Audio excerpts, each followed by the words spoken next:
Praise the lord. యేసుక్రీస్తు ప్రభు పేరట అందరికీ మనస్పూర్వకంగా వందనములు తెలియజేస్తున్నాను. ఈరోజు దేవుని యొక్క వాగ్దానము యెషయా గ్రంథము 48వ అధ్యాయము 17వ వచనం.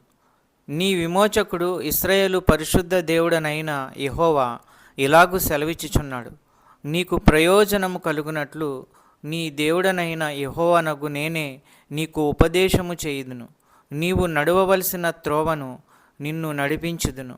ఈరోజు దేవుడు మనకు మంచి వాగ్దానము అనుగ్రహించి ఉన్నాడు. సహోదరి సహోదరుడా, మన దేవుడు ఇస్తున్న శ్రేష్టమైన వాగ్దానము, యెహోవానగు నేనే నీకు ఉపదేశము చేయుదును, నీవు నడవవలసిన త్రోవను నిన్ను నడిపించుదును.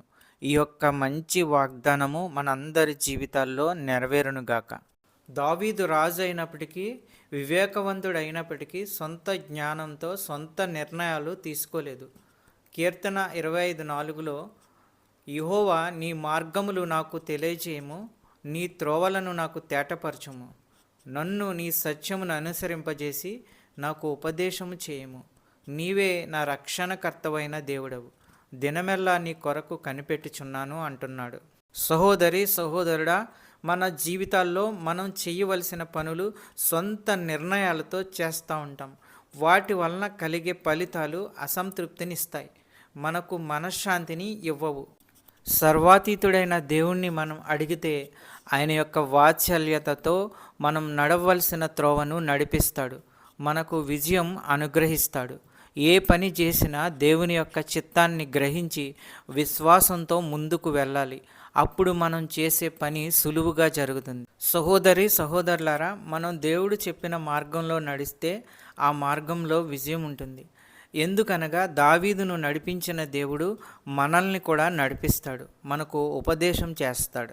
సహోదరి సహోదరుడా, దేవుని యొక్క నడిపింపు, ఆయన చిత్తం మనకి తెలియాలంటే ప్రతిదినం ఆయన యొక్క వాక్యం వింటూ ఉండాలి.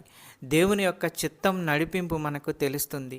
యెహోవా మనకు ఉపదేశం చేస్తాడు, నీవు నడవవలసిన త్రోవను నిన్ను నడిపిస్తాడు, దీవిస్తాడు.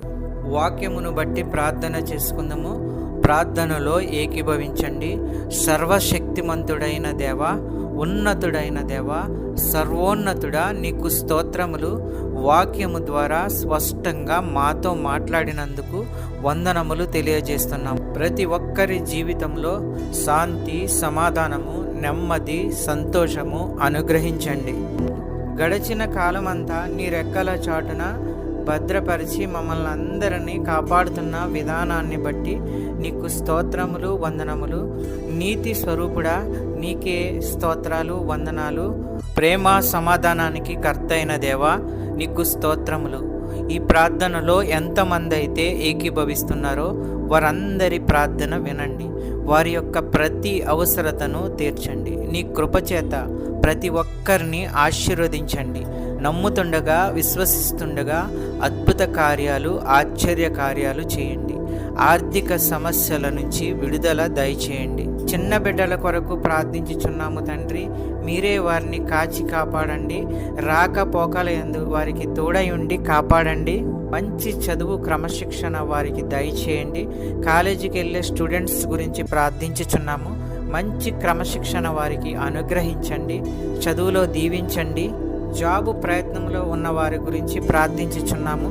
మంచి జాబు, మంచి ఉద్యోగము వారికి అనుగ్రహించండి. సంతానము లేని వారి గురించి ప్రార్థించుచున్నాము. ఆ కుటుంబంలో సంతానము అనుగ్రహించండి. అద్భుత కార్యాలు, ఆశ్చర్య కార్యాలు చేయండి. అనారోగ్యంతో ఉన్న వారి గురించి ప్రార్థించుచున్నాము. వారికి ఉన్న ప్రతి అనారోగ్యాన్ని తీసివేయండి, బాగు చేయండి. మంచి ఆరోగ్యము కలిగించండి. ప్రతి విధమైన వ్యాధులు స్వస్థపరచండి. మంచి ఆరోగ్యము అనుగ్రహించి కుటుంబాలని కాపాడండి. ఈ వాక్యం చూస్తున్న బిడ్డలందరినీ ఆశీర్వదించండి. ఈ యొక్క ప్రార్థనలో ఏకీభవించిన బిడ్డలందరినీ ఆశీర్వదించండి. కుటుంబాలను ఆశీర్వదించండి, కాపాడండి. శాంతి, సమాధానము, నెమ్మది అనుగ్రహించి అన్నిటిలో విజయము దయచేయండి. ప్రతి కుటుంబంలో ఉన్న వారి యొక్క అవసరతలను తీర్చండి. పెద్దవారిని, చిన్నవారిని ఆశీర్వదించండి, కాపాడండి, దీవించండి.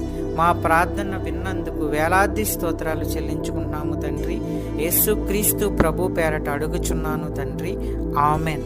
ఈ యొక్క వాక్యములు షేర్ చేయండి, సబ్స్క్రైబ్ చేయండి, లైక్ చేయండి. దేవుని సేవలో పాలిభాగస్తులు అవ్వండి. మీకు అందరికీ వందనాలు తెలియజేస్తున్నాను.